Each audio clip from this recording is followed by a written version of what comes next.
महाकालेश्वर के बाद आता है भगवान शिव का पांचवा ज्योतिर्लिंग ओंकारेश्वर। और ये ज्योतिर्लिंग इसलिए अलग है क्योंकि यहाँ शिव को समझने के लिए सिर्फ दिमाग नहीं, आस्था चाहिए होती है। सबसे पहले एक सवाल, ओम हर मंत्र की शुरुआत में ही क्यों बोला जाता है?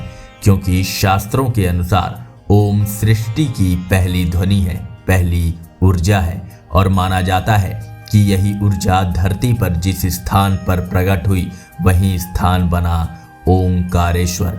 ओंकारेश्वर मध्य प्रदेश में नर्मदा नदी के बीच स्थित है।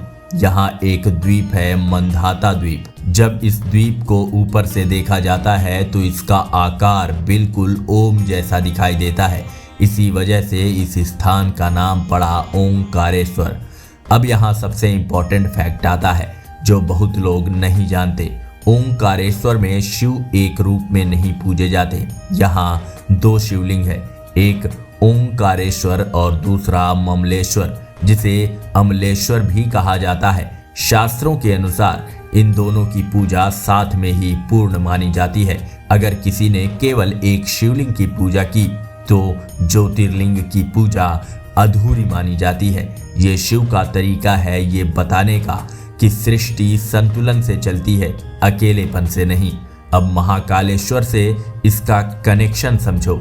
महाकाल में शिव काल के स्वामी हैं, मृत्यु पर नियंत्रण रखते हैं, और ओंकारेश्वर में वहीं शिव सृष्टि की शुरुआत की ऊर्जा बन जाते हैं। यानी महाकाल अंत का प्रतीक है और ओंकारेश्वर शुरुआत का। नर्मदा नदी को शिव की चेतना माना गया है और उसी चेतना के बीच बैठा ओंकारेश्वर ये याद दिलाता है कि हर अंत के बाद एक नई शुरुआत होती है। इसी क्रम में शिव की यात्रा में महाकाल के बाद ओंकारेश्वर आता है, क्योंकि पहले अंत को समझना जरूरी है, तभी शुरुआत का अर्थ समझ में आता है। जय नर्मदे, जय भोलेनाथ।